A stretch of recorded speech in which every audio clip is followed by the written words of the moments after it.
If we could get folks to grab their seat, we'll get started.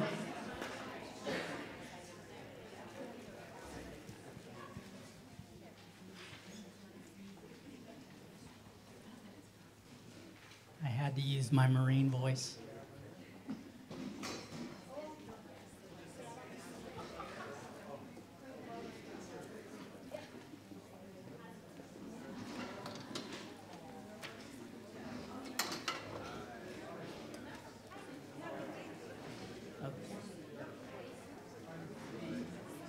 Just a quick couple of admin notes. You've probably already found your way to the coffee and snacks up front. Restrooms are on the other side of this wall. You can get to them by walking around either side. We have child care up in the library. Most of you have probably already found that if you needed it. My name's Tony Magliano. I'm the Chief Operating Officer for the school district, and I'm the executive sponsor of the DBRAC committee. At this time, I wanted to recognize some folks who are present.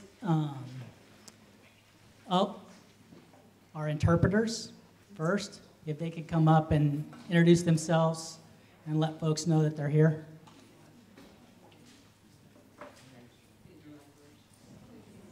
My name is Lyrus. I'm the Cantonese interpreter. 我係講廣東話嘅，有廣東話嘅可以叫我埋嚟同你翻譯啊。My name is Kong and I'm the Vietnamese interpreter. Kính thưa quý vị, nếu quý vị cần thông dịch viên, dịch vụ thông dịch viên, xin quý vị đến cái bàn ở bên đây. Cảm ơn quý vị. My name is Nina. I'm a Russian interpreter. Русский переводчик. Hello, my name is Stephanie Lee. I'm the Mandarin interpreter. 我是讲普通话的。Buenas tardes, mi nombre es Karin y soy su intérprete en español. My name is Abdi and I'm Somalian interpreter. Magay was Abdi and Somalian Kuhatla. Thank you. I see we have Director Anthony, one of our board members here. I don't see where did he go? He's over here. There he is, Paul Anthony. Our superintendent, Carol Smith, is in the back there. And if I could get our community DBRAC committee to stand up real quick so I can introduce you. They will be facilitating small groups tonight with Sheila Martin back here, Scott Bailey, our student representative, Katie Davidson, who's also our student representative on the Board of Education, co-chair, Jason Tromley, Margaret Calvert, who graciously is hosting her building for us. Joe Zender in the back here. And I think that's everybody. Do we have any elected officials here? Nope. Okay. We're going to start off with a real short video that will kind of set the context for what we're going to be talking about tonight.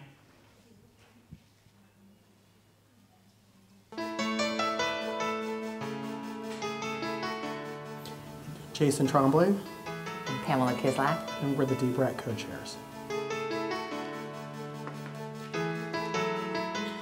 The next phase of our work we're focusing on is actually establishing the rules for drawing the boundaries. While the superintendent made great gains to really establish the rules for our K-8s and K-5s in middle schools, DBRAC's work is going to be focused on how do we draw the boundary lines in such a way where all of our schools will have healthy enrollment so that all kids can access strong programs. Well, I think it's important for parents to be part of this process, mainly because it is we as parents and the community who will make sure that the school is successful. It is our voice that are important, and I think it's incumbent upon the committee to ensure that they hear all voices from as many parents as possible. I think one of my lessons learned from the previous round of work that we did is that we want to be able to hear from families on the ground. While we can take a look at the data and the presentations that we get, that it's important for us that if we're going to really impact families, we want to make sure that we make the best change possible. And that's why we're calling this phase Street Sense. We want to hear from you. What is your reality on the ground, in your school, in your community, in your neighborhood? We need to hear from families up front what streets should be considered and not be considered as possible boundaries. What streets are safe ones for kids to cross? What streets are unsafe? What streets kids use every day to actually bike to school, so the bike paths? What are the natural feeder patterns that kids use every day to get to school? We want to hear these specifics as best you can tell us so that we can be effective advocates in drafting our recommendations to the superintendent by the end of the school year.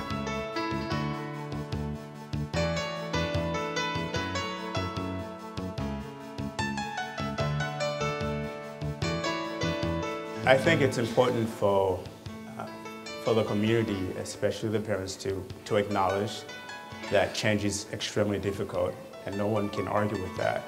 But we also have to look at the issue of transportation. We also have to look at safety with regards to sidewalks. I think this is an opportunity for the community to give parents a space to be able to share those concerns and ultimately make an informed decision on how we move forward. We want to thank the parents and the public for participating in this process to create great schools, not only for each of our kids, but for all kids in PPS.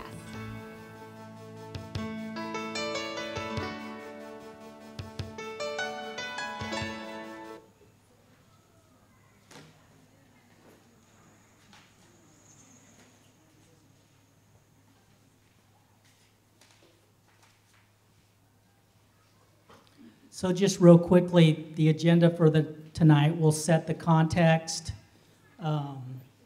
We'll break up into small groups, and we may change the format of how we originally planned, because we planned to break up in about 9 different groups, but we may break up in a few less groups than that.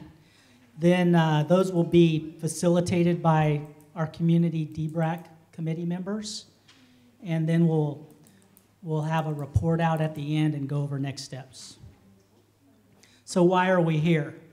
The DBRAC committee wants to hear from the community on proposed boundaries and feeders for our schools. What's going to be put in front of you tonight is not a baked decision. It's a starting point for us to begin to have a discussion, to look at the framework that the committee has established and hear what concerns the community has, as well as providing recommended solutions to some of the areas that you may see that need to be improved. We're going to have 2 work sessions. Of course, the first one's tonight here at Jefferson. The second one's going to be on the 10th at Madison. I was just informed that on the night of the 10th, there's also a budget hearing at the BESC. But there will also be another budget hearing at Madison on the 17th of May. So for those families that might think they have a conflict, they'll have another opportunity to hear a budget hearing on the 17th if you had the desire to go to the DBRAC meeting on the 10th. We also have partners that will be hosting culturally specific in the native language, some sessions, workshops. The dates and times of those are still to be determined.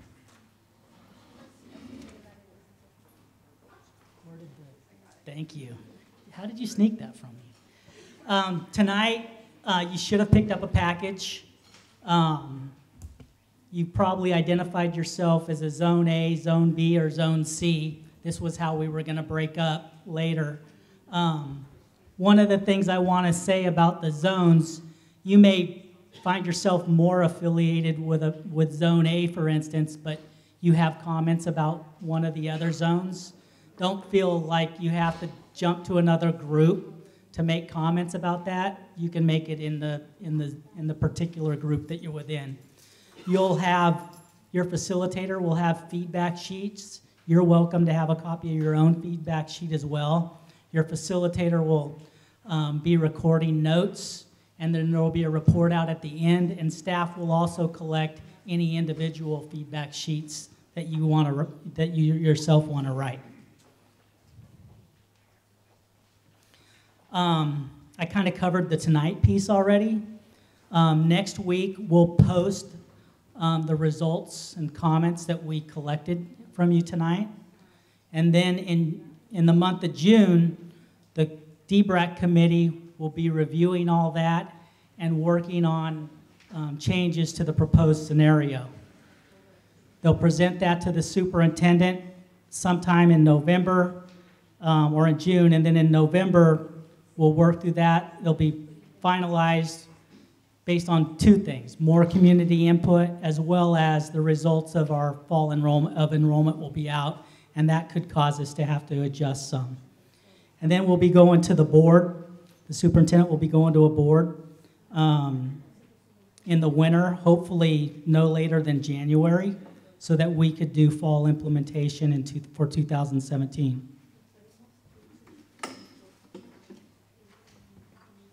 So what is it we're looking for? Some people are excited about K-8 conversions, others aren't. The goal is, to strengthen programming for all students. So we need solution-oriented feedback from the community on how best to do that. This is a chance to hear multiple perspectives.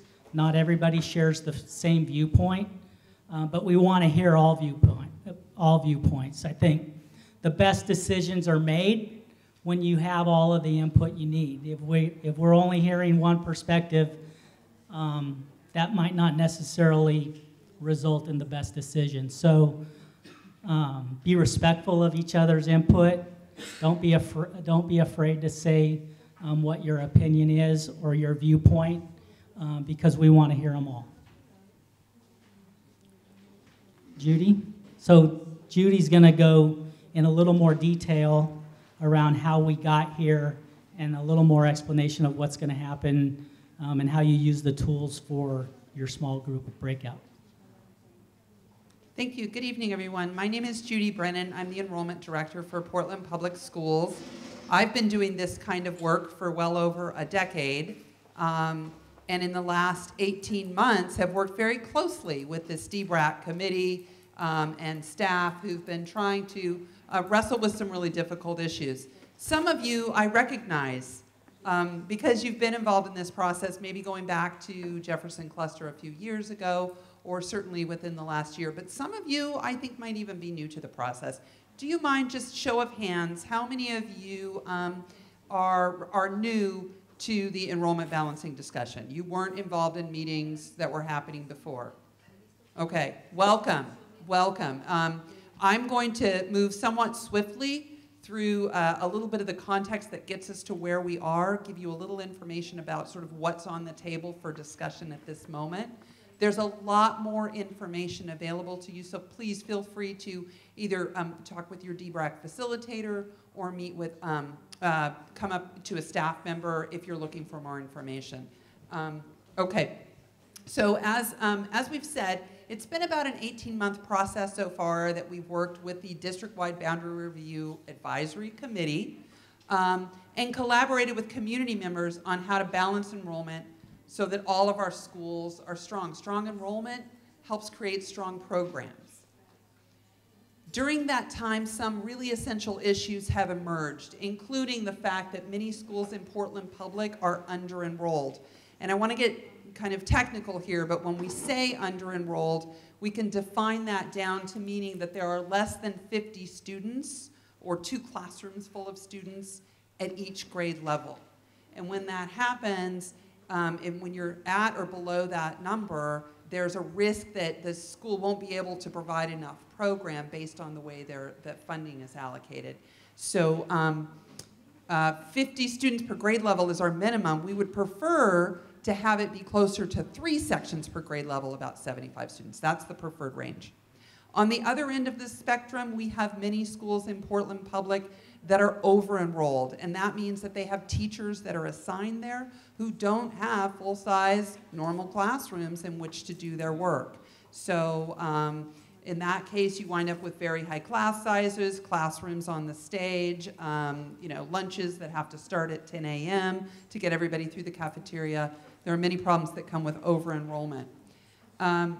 We are a growing district. We've been growing for 7 straight years. We're expected to continue growing. So our growing population means that there's even more potential for overcrowding over time. These are some of the major challenges that we agreed together that we needed to face in this district and resolve.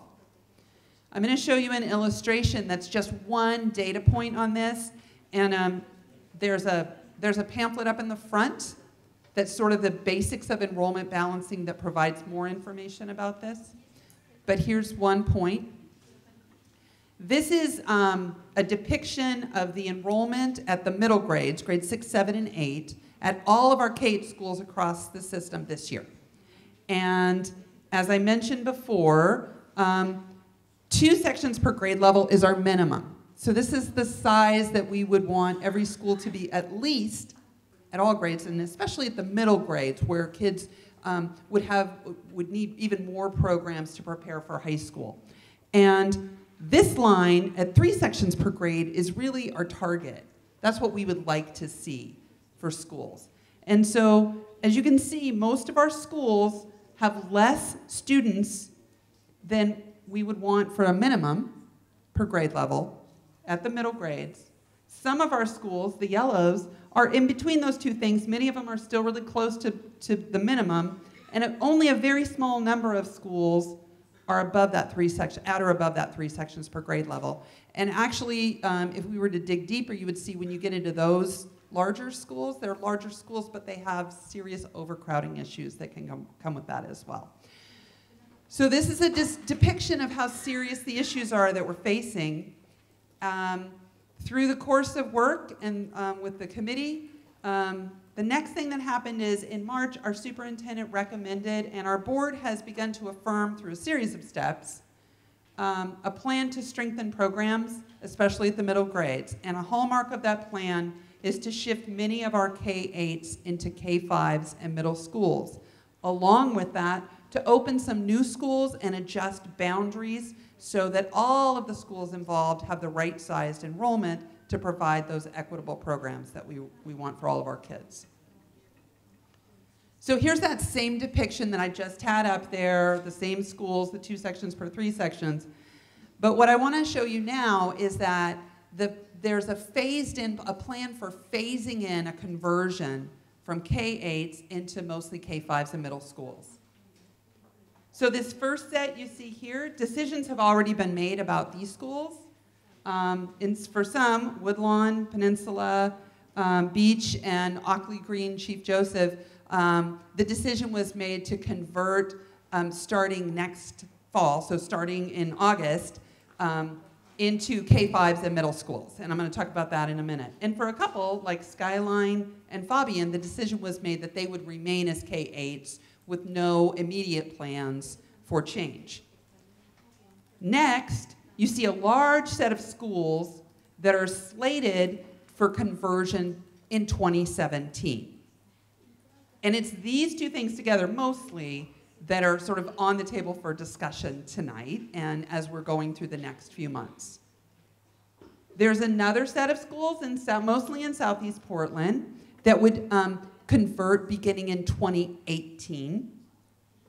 And then additional schools that could change, they could change sooner, but they could also see change in 2019 or beyond.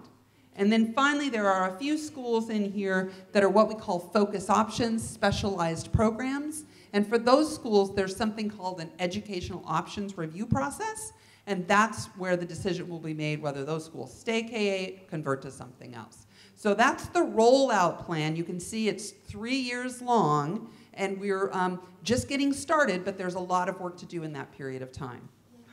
What I'd like to do now is focus on the set of schools that are and issues that are on the table for 2017 implementation. We've broken those into zones, as I mentioned before, really just to help organize our thinking into groups because it's a lot of schools and different issues. But there are a lot of things that cross those zones. So as Tony said, please don't think of these as hard lines that we have to hold to when you're giving your comments or just going through this learning process. So the first is Ockley Green Middle School opening in August 2016. That's a decision that was made by the board last month.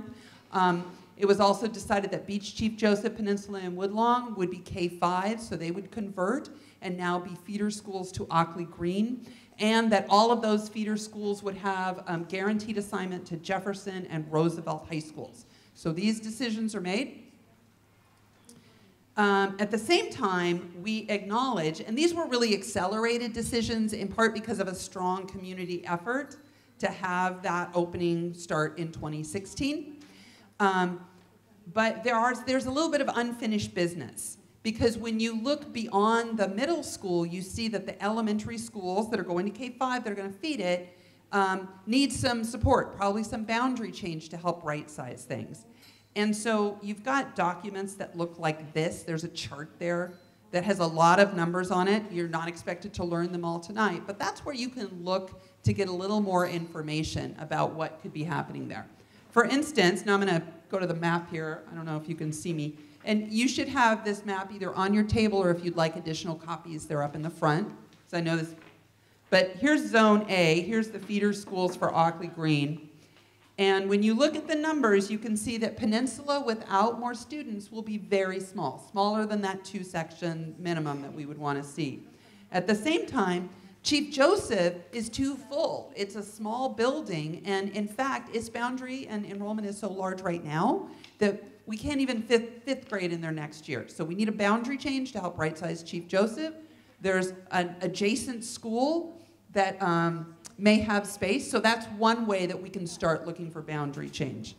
At the same time, there are other issues that we see just in this whole area where we see, you know, boundaries that were made, I don't know, 30, 40, 50, maybe 60 years ago, maybe to serve things at the time, but lead us to wonder, are these really the most walkable areas? Are there better ways that we could draw boundaries that through time would support families more? So those are the kinds of things that we're thinking about now, that the committee wants to take a look at and really wants your input at the start of those discussions.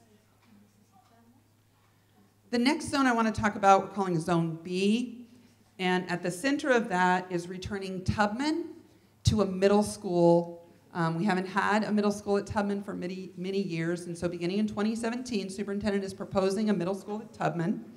And she's also proposed a feeder pattern of Boise Elliott Humboldt, King, Sabin, and Irvington, who would be the feeder schools. At this point, we don't have any underlying boundary changes other than a few that are related to the Zone A part, but there could be a lot of things in here that might make more workable boundaries over time.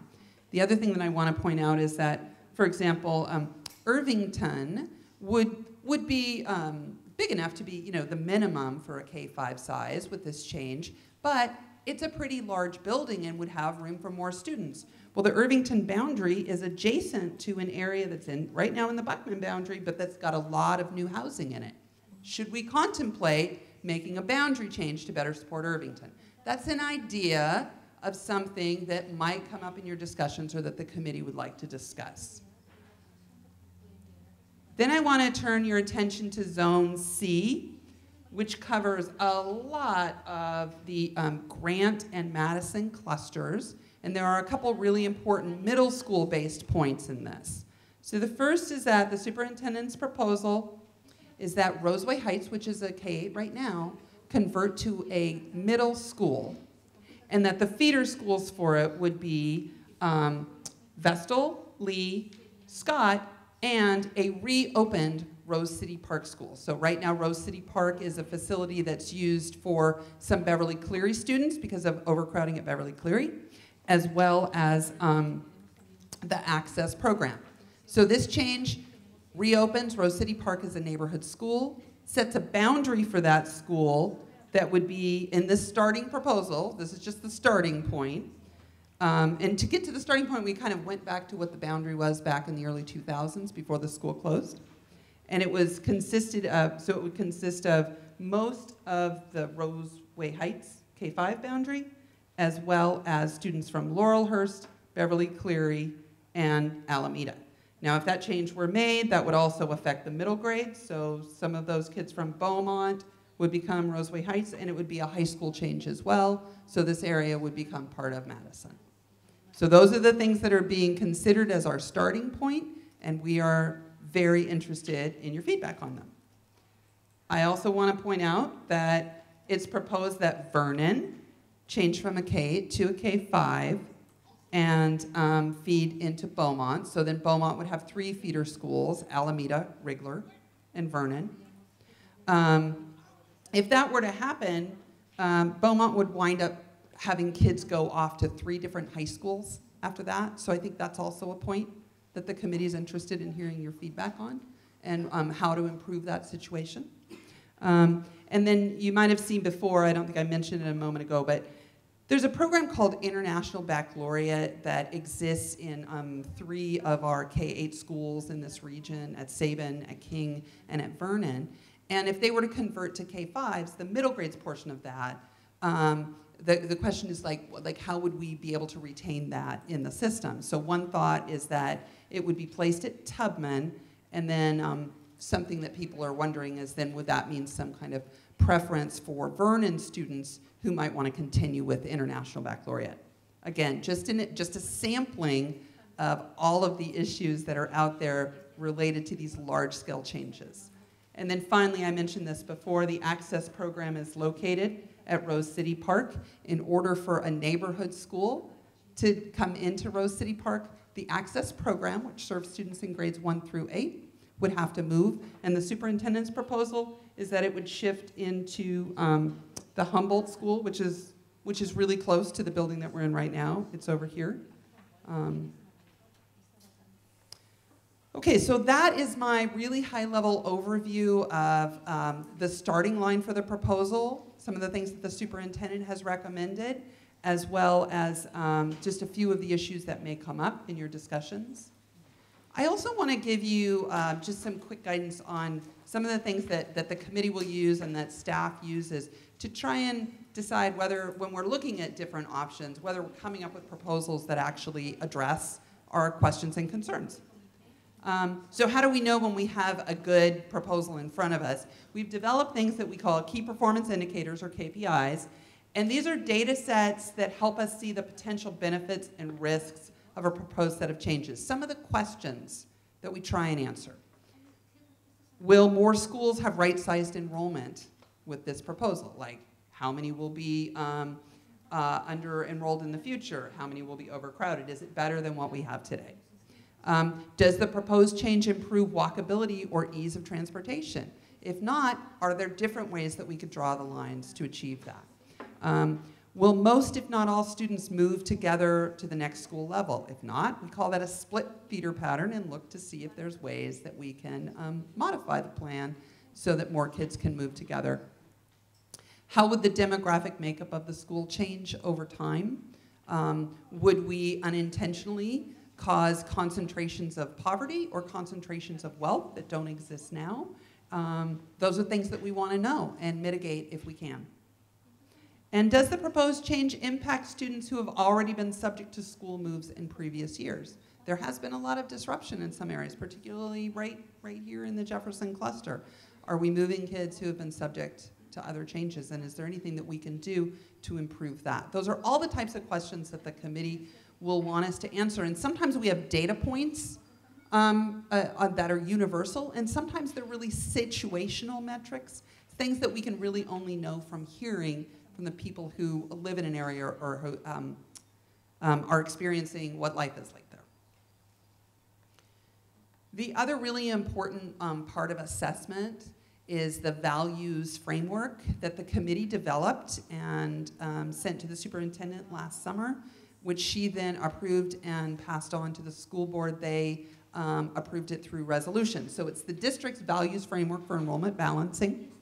And it has really 3 key aspects that they're looking to assess with any proposal, how it stacks up with equity. The committee is trained to use the district's racial equity lens and apply it in their work. They've made that a center point for the work that they do.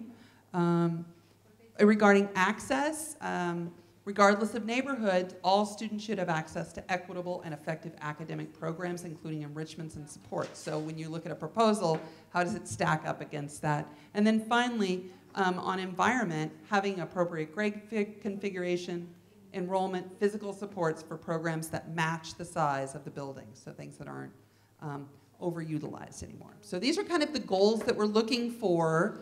We have a starter proposal right now that's just the beginning. It's going to go through some iterations. Tonight is the first night Some of you have been giving comment on pieces of these proposals for months. Some of you will just be getting started tonight, and we're really glad you're here. You'll hear a little bit more from your DBRAC folks. They really want to hear your local knowledge of what would cause caution, street level knowledge around that, what your solutions might be that haven't been posed yet, but could make it a better proposal than what you see. And then really, what about your vision for middle school? What would it take to move from a K-8 that you may love to something else for your students? What would that middle school need in order for it to be great for kids? Those are the kinds of things that we now want you to be able to give some information about. I'm going to remind you that we're just at this starting point in this April to June phase of a really creative space for working. When we come back in November, things will get more narrowed and then become the superintendents and the board in the winter. Hopefully they'll have decisions made. The board will make their decisions by the end of January so that the schools and the changes can begin in 2017, in August 2017. So that, again, is the overview. Staff is here to answer questions if you saw something up there that didn't make sense or you'd like to know more about. But I think what we want to do now is move to Courtney, who's going to help divide people into groups and match you up with your facilitator for tonight's discussion. Okay. Hi, everybody. I'm Courtney Westling. I'm the Acting Chief of Community Involvement and Public Affairs. I am going to just tell you where to go. We have 3 breakout rooms. We're just going to do it by zone. It's easy. So if you have a B, or actually disregard the letters on your cards. If you have an, make sure I know what I'm telling you, an orange card, then you're B, as in boy, and you're staying right here in the cafeteria. If you have a green card and you're A, you're going to go down the hall to room, make sure I tell you the right one, A75. It's just around the corner. And then if you are a C, so you're a pink card, you're going to go to A12, and that's just a little bit further around the corner. So we'll help you get there. And in those rooms, you'll be working with a handful of our DBRAC members who will be facilitating and taking notes and helping to guide the conversation. So go there now. If you need help, we'll get you there, and then we'll come back at the end and recap and tell you what the next steps are. Okay? Thank you. Hey folks, while we're reconvening, we want to do a report out. You've all got individual feedback sheets. If you have some comments that you want to make sure get captured and you want to finish filling that out, turning it in to us, please take a moment to do that. Here's our last group joining us, and Tony's going to facilitate a quick report out, real quick. Okay, could we get, who had Zone A? Zone A. I'll do it. Try to maybe 4 or 5 major themes. I'll stick to 5 talking. There you go. All right, so I was part of Zone A, which tackled... Hey, can you just pause for a minute? Hey, so let's give our Erin Barnett a chance to transition, because she's going to take notes here so that we don't miss anything that gets said. And quick turnaround here.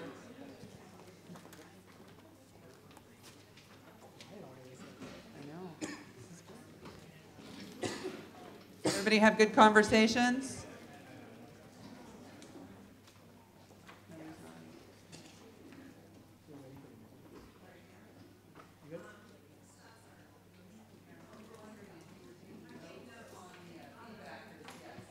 They're ready. If you're ready. Okay, we're good to go. All right, thanks so much. All right, so I was part of Zone A, which was addressing some of the challenges and opportunities with Aqua Green Middle School, its boundaries and feeder patterns.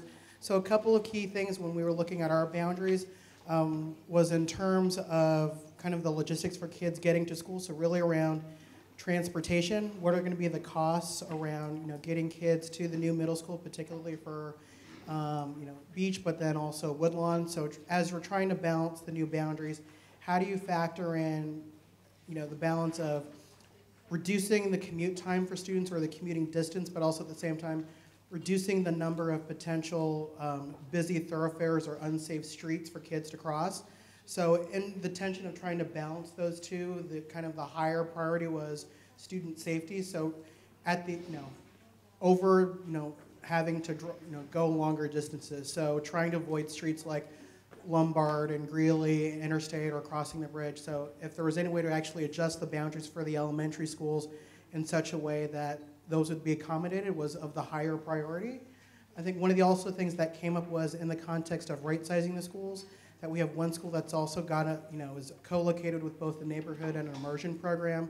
So how do you accommodate boundary adjustments in a way that accommodates growth in those areas, but also keeps the balance, of enrollment in terms of population growth, but also both the racial and the socioeconomic diversity. Also, one of the things we talked about in terms of the implementation piece was in order to actually get rid of overcrowding or under-enrollment as fast as possible was to acknowledge the possibility that grandfathering would not be applied to the changes going into effect this fall.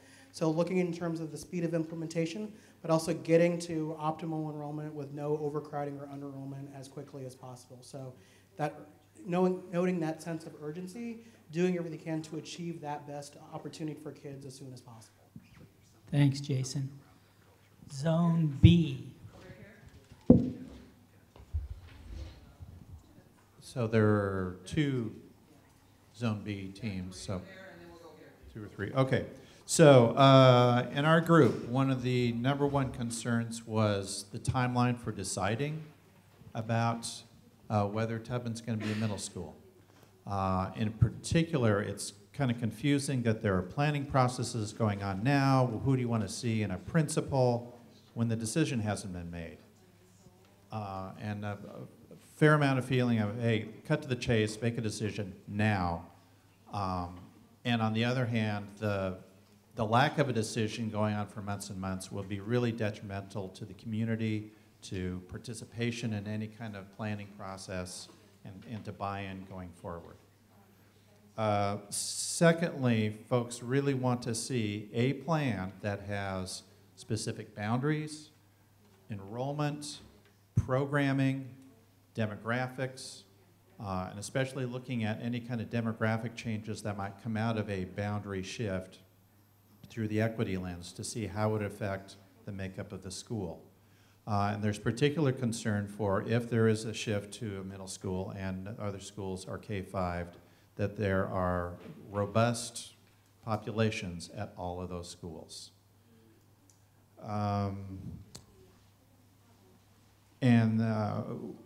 Let's see, a couple of other, I think those were the two main themes. I'm going to throw out some opinions that were voiced, not necessarily by everybody, but some other concerns brought up.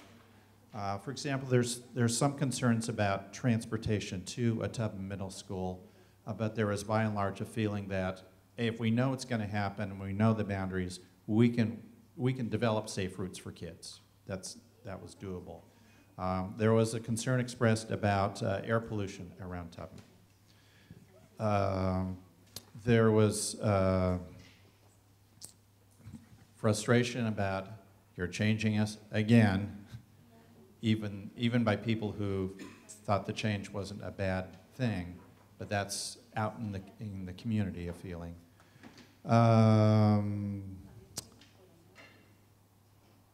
I think I'll stop there. Was anything else major to throw in that I missed? Or are we good?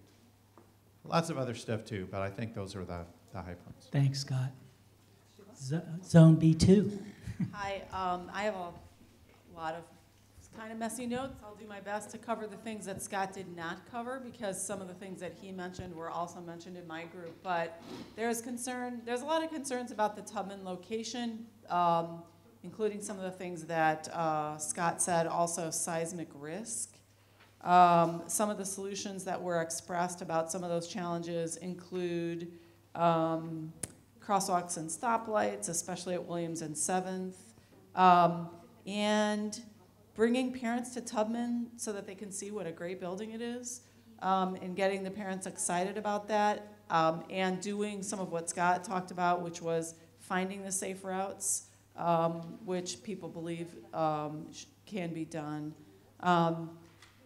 There were some other concerns about trying to coordinate bell schedules so that now that we're breaking up K-8s, the parents who have a challenge in terms of getting a number of siblings to school can try to manage that a little bit better.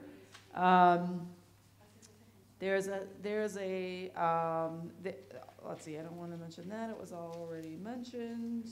Some boundary adjustments to make schools as big as they need to be so that they don't lose resources. There were some vision pieces mentioned in our group which were really interesting. The idea of building community among the kids before they get to Tubman, and so giving them a chance to do outdoor school together, to develop some student government groups, like representatives from each of the schools forming groups and developing some community, and the parent groups also developing community ahead of time. And then vision for the middle school, including restorative justice, developing learning communities, having a dedicated school climate TOSA, and making sure the extra resources that are needed in the transition are in place. And some people are really excited about the opportunity that Tubman has to offer in terms of the mix of students that it's going to bring together. Thanks, Sheila. Group C. So,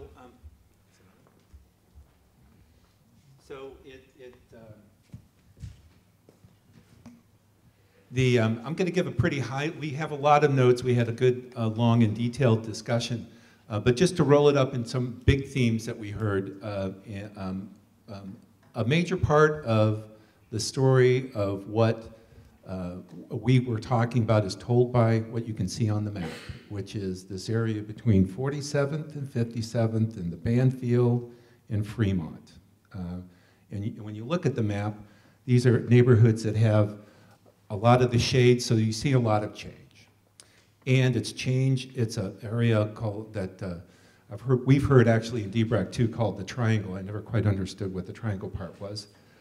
But it was changed, and the last time we changed schools significantly, it's changed in this time, and it's still sort of in the throes of those adjustments.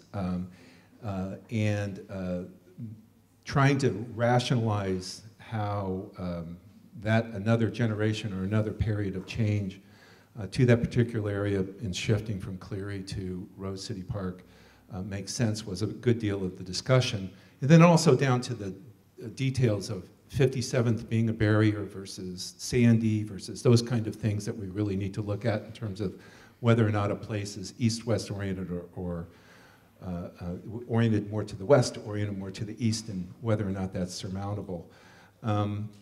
The question though, especially when you came up around that triangle, it's also a place where we're doing a high school boundary change as well, or they would feed into a different high school. And so the question was raised, while you're trying to avoid dual feeder patterns, what if it was a tactic that you used as part of the balancing solution? So, we were asked or challenged on the assumption that that is something to avoid, maybe it's something to use. Another big theme was raised around the under-enrollment. So we slipped out of the boundary that we're talking about, because that's the nature of this exercise, and talked a bit about Irvington, and the question and the notion that somehow Buckman kids, or at least potential kids, are going to be allocated to Irvington under some scenario because of the lack of enrollment or the relative underutilization of Irvington became another sort of flashpoint. Why not use that, filling up the unused capacity at Irvington, as a way to more directly balance the triangle and some of the Beverly, Cleary, Rose City Park questions, rather than reach farther to the south for the Buckman kids. It was challenging that kind of assumption. We were asked one more time to look at the impacts of neighborhood attendance, especially like in Rigler and Scott, versus dual immersion, dual language kids, and when we make these boundary changes, what's the effect on those two different populations that are left in the schools. And also there was a question that about challenging the phasing, where Beverly Cleary and Laurelhurst are left to 2019, which seems to be two fairly highly resourced schools, school communities to be phased in later rather than earlier. Thank you. I want to thank everybody for their work tonight. A couple things. I want to make sure that all the notes get set over here where Aaron's sitting. That includes your large sheets that you wrote on, your feedback sheets, and any individual. If you filled out individual ones separately from the collective group, please submit those as well. We'll turn those around quickly and get them posted on the web so everybody can see them by mid next week. Okay. So again, thank you for coming and participating. On behalf of the DBRAC committee, thanks.